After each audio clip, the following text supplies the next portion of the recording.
Hey everybody, in today's episode, it's myself and Dr. T. We are talking supplementation, both for your physical health and for your mental health. What are some things that you can start integrating today into your life to better potentially get through the detox process or just in general ante up your sobriety? We're covering all that and more. Enjoy the show. Here we are, Real Recovery Talk. I am your host, Tom Conrad. In today's episode, we've got Dr. T. Hey, guys. First things first, thank you for tuning in on the podcast app, whichever one that you choose to use, and thank you for watching on YouTube. In the end, if you have any comments, questions, or concerns, you could always reach us, info@realrecoverytalk.com.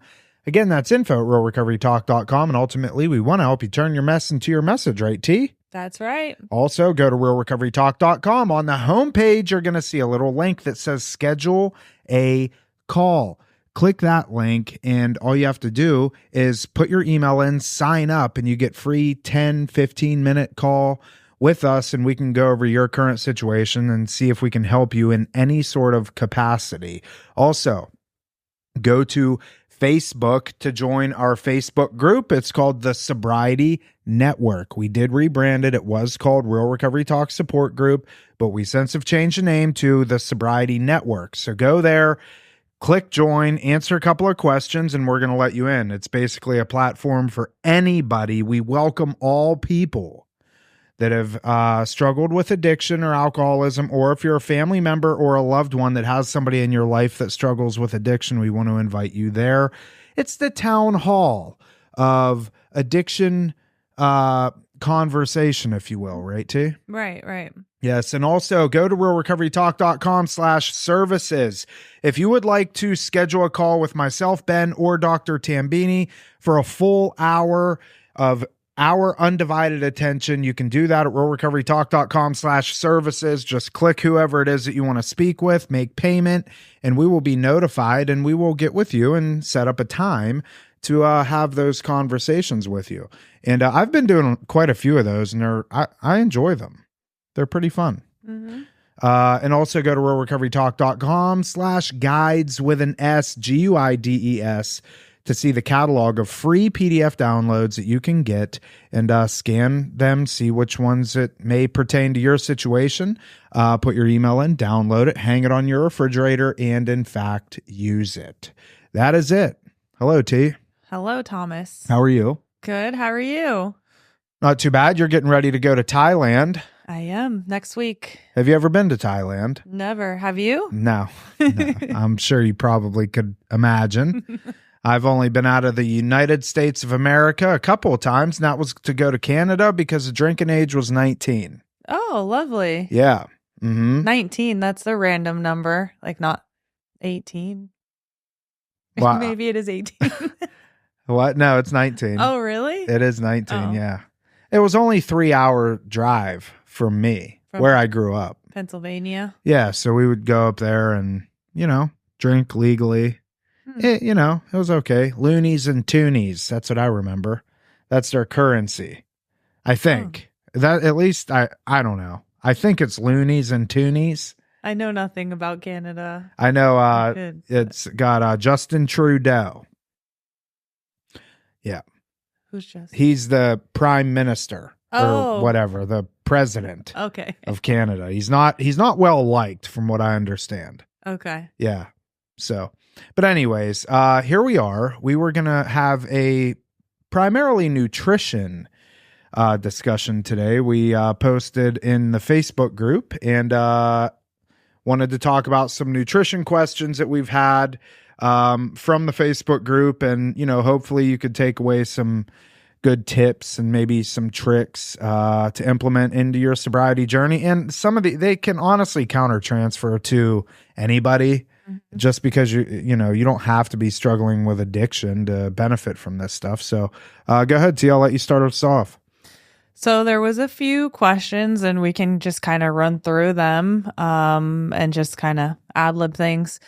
The first question that came about was, if someone's trying to detox themselves off of substances, whether it's, simple things like nicotine all the way across the board to like alcohol, what's the safest way to do it.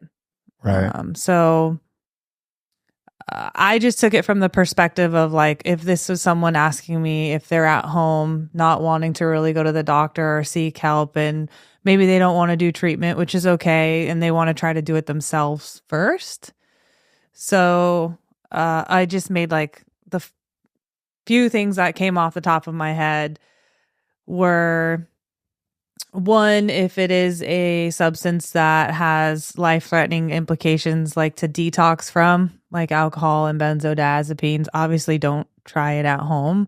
Just seek help from a medical professional. I think that has to be That's the there. disclaimer. Yeah, if you're detoxing from booze and benzos, go to the hospital or a detox facility or something. Or your primary care doctor, whoever's overseeing it. Yeah.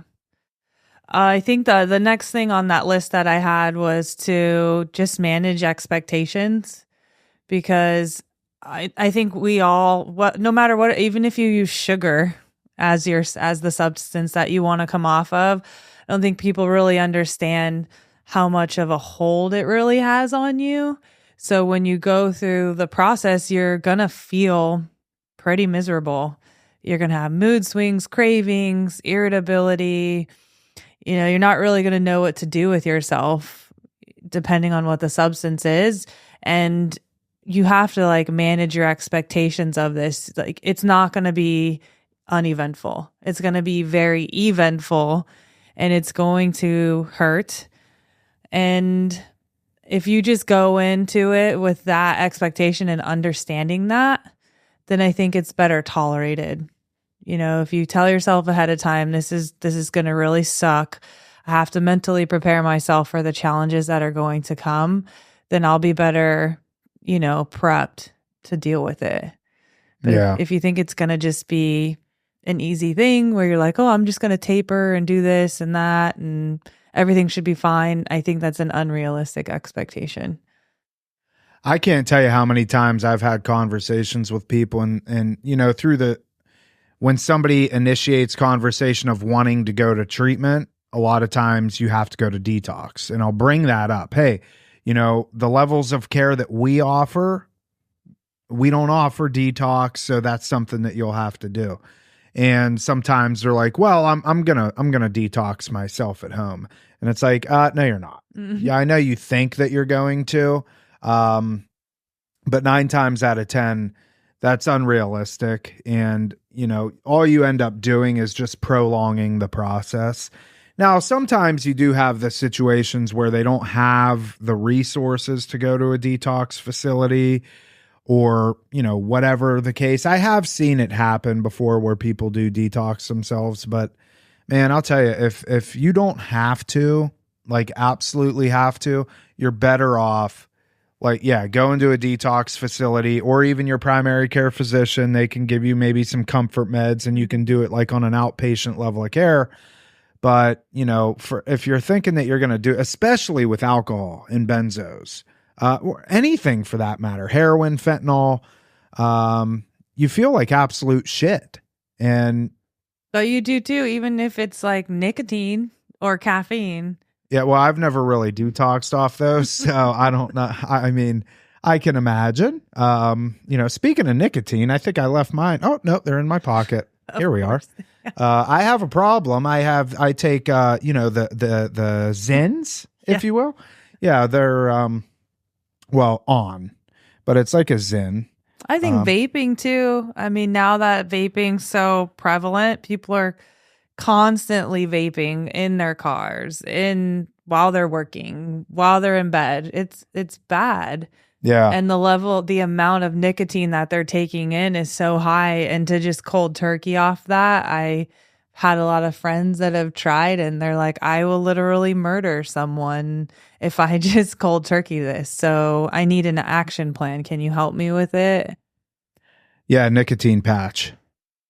I've never tried the patches. No? Yeah. So I don't know. Have you? When I quit smoking cigarettes, yeah.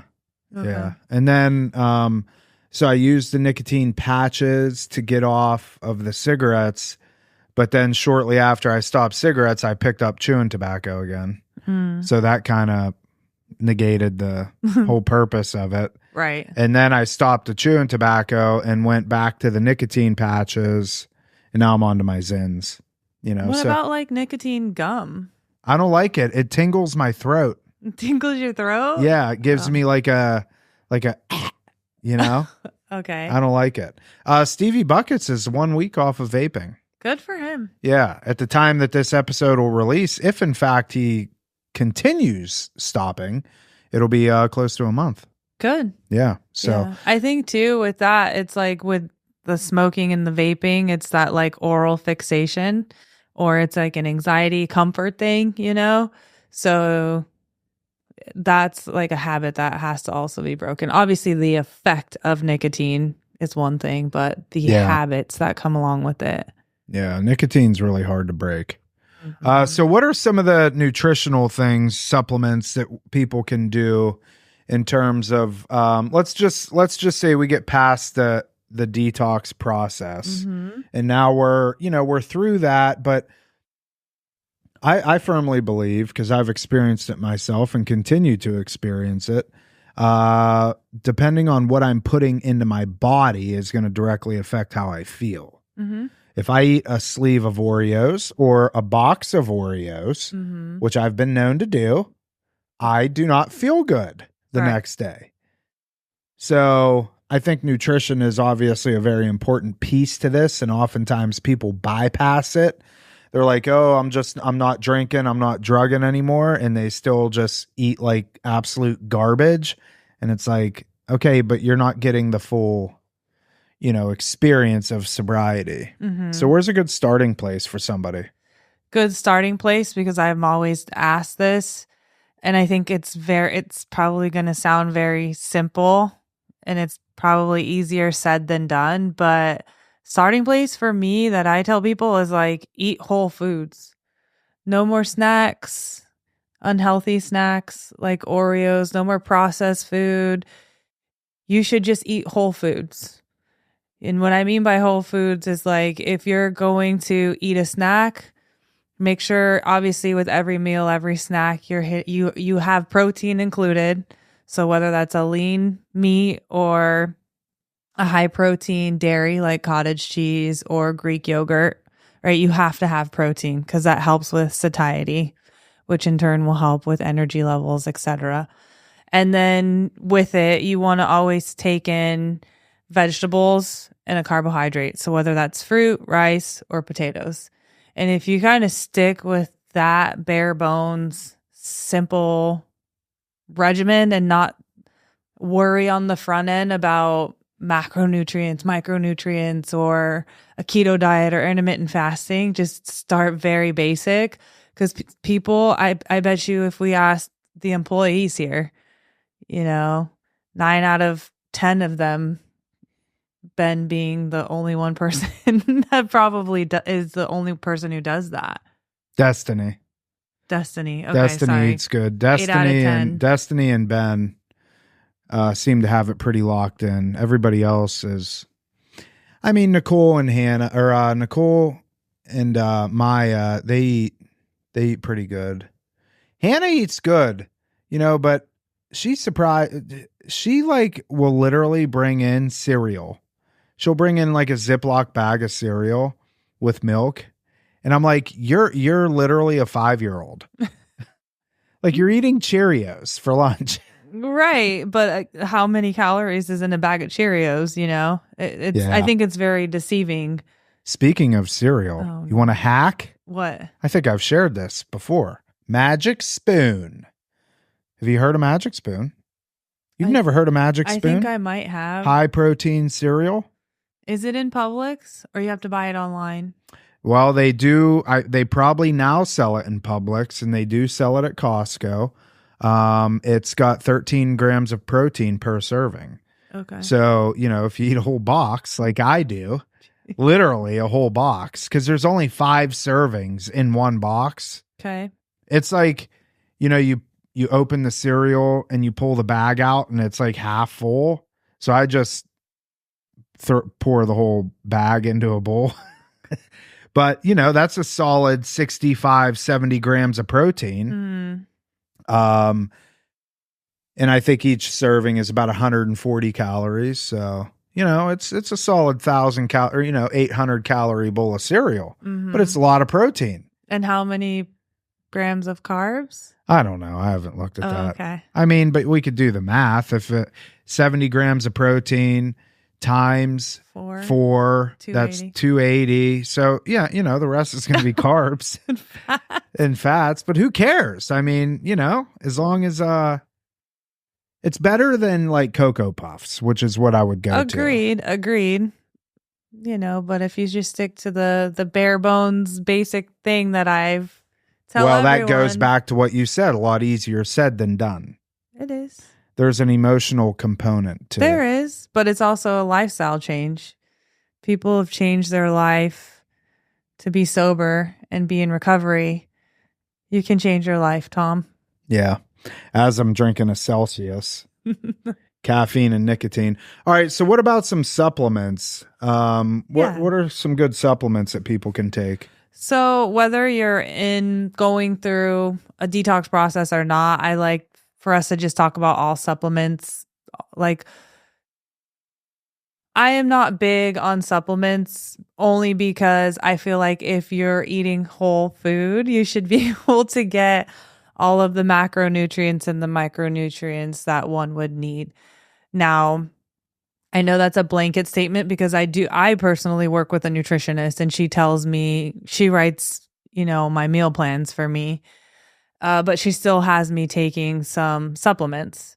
And so we can kind of break them down into like physical health or mental health supplements, but generally physical health supplements, things that people can take that will help will be like a B complex, something to include, vitamin B12. Because that helps with like your energy levels, mental clarity, multivitamins. What else? Fish oil, omegas. Yeah. They're very good for you. They help like combat high triglycerides. They help with your joint lubrication, things like that. Magnesium is a good one that helps with sleep. But it's also can be used on the mental health supplement side of things. What else did we leave off? Folic acid. I mean, there's a ton. As far as supplements go, I agree with you. As long as you're consuming whole natural foods for the most part, let's call it 80% of your diet's whole natural foods. Yeah. You're gonna be probably okay. I think one of the things that people should try, and there's obviously a lot of controversy around this still to this day, and I don't understand why. But red meat is going to have a lot of different micronutrients that you're not going to find in chicken, that you're not going to find in turkey or pork. Right. As far as amino acid profiles and stuff like that. But there's things in fish that you're not going to get in. I don't personally eat fish ever. I do not like it unless it's deep fried, slapped between, a bun slathered in tartar sauce. But I take fish oil. So all the things that. Like gut health's important too. There's a lot of data out there. Like functional medicine physicians like fix your gut and you should be able to fix a lot of your physical ailments. So probiotics is one of those things as well, I think. Seed is it's a really popular probiotic supplement that's out now that in fact Mind Pump is affiliated with them. And Dr. Stephen Cabral is functional medicine practitioner, and he's big into gut health and stuff like that. I think it was Hippocrates that said all illness starts in the gut. Mm-hmm. So, and I believe in that too, definitely. How the hell did Hippocrates know that? He's a smart man. Yeah, but I don't know. That's pretty crazy. So yeah, I mean, prebiotics and even post, I don't know if they're called postbiotics, but kimchi, sauerkraut, those sorts of things have a lot of good gut health nutrients in them, which again, things I don't eat. I eat sauerkraut if it's on a hot dog. I can't. No, you don't like I like kimchi though. That's like my Asian side coming out. Oh, yeah. Yeah, makes sense. Mm-hmm. Okay, so what about mental health supplements? Common mental health supplements that I recommend or that I've seen used, whether it's in the treatment realm or not, are going to be ashwagandha is a big one, magnesium, vitamin D, believe it or not, same thing, fish oil, your omegas, GABA. There's some GABA supplements out there to help with mood and anxiety. Milk thistle, that's more of like liver health. So not necessarily mental health, but if you're, have liver issues and are going through detox of certain things, milk thistle can help with liver metabolism and things like that. Yeah. When we're talking about mental health, I think that it does make sense to bring up, we're talking about like physical supplements that you can take, but there's also things that you can do. I mean, supplement is the word in and of itself, supplement, means lack thereof. I need to take something to fulfill whatever it is. So if we need something to help our mental health, you could supplement it with meditation, with prayer, with journaling, with exercise, any area in which we're lacking in doesn't necessarily need to be nutrient per se. Those are all areas in which we can improve on. And as far as the mental health side goes, there's, in my opinion, and I think there's a lot of data to support that exercise is far superior than the majority of your SSRIs and stuff like that. What do you think on that? I agree. I am the biggest fan of natural ways to combat depression and anxiety. So obviously exercise for me is number one because I use it in my life for those things. Nutrition is big. Sleep is big. Regarding medication, I think that's gotta be a case by case basis because at the end of the day, no matter what it is, medication or supplements are not the end all be all. They are there as a tool or as a supplement to help whatever's going on, but it's only a piece of the pie. The rest of the pie has to be filled with you doing the work on yourself and for yourself, whether it's, your diet, your nutrition, the exercise, seeking community, seeking therapy. It's only they're only a sliver of that pie. Yeah. So, yeah. Well, that was fun, T. That was a good episode. Mm-hmm. You're going to be heading off to Thailand next week, Mm-hmm. so you're going to be gone. Mm-hmm. Pierre's has a golf tournament. He has a golf tournament, international tour series. So, the first week's in Hua Hin is the name of the city. Yeah. The second week's in Bangkok, Thailand, and then the third week's in Jakarta, Indonesia. So what do you guys do? Like just take I'm going to Thailand for 2 weeks and then heading home. He has to fly from Thailand over to Indonesia and then he'll fly home from Indonesia. So he's staying another 2 weeks after me. Oh my God. Mm-hmm. How long's that flight? Forever. It's like we're going from Miami to Doha, which is in Saudi Arabia it's a 13-hour flight. And then from Saudi Arabia or Doha directly to Bangkok, it's like another 6 hours. It's a long flight. Oh, that sounds awful. Mm-hmm. Apparently, though, in Doha, it's like the best airport in the world. It has like a state-of-the-art gym, shower, sleep area, all this stuff. So yeah, but do you have like a layover? We have 3 hours. So I'm definitely going to pack like an extra bag on the plane. So when we get there, I can work out, shower, eat some good food, and prepare for the next leg. It's a guy I follow on Instagram just moved to Thailand, and he loves it over there. People do. Yeah. People do. So we'll have fun. You'll be missed. Is that it? That's it. All right. That is it for this episode of Real Recovery Talk. Thank you for tuning in. In the end, if you have any comments, questions, or concerns, you could always reach us, info@realrecoverytalk.com. Again, that's info@realrecoverytalk.com. And ultimately, we want to help you turn your mess into your message. That is it. We will see y'all later.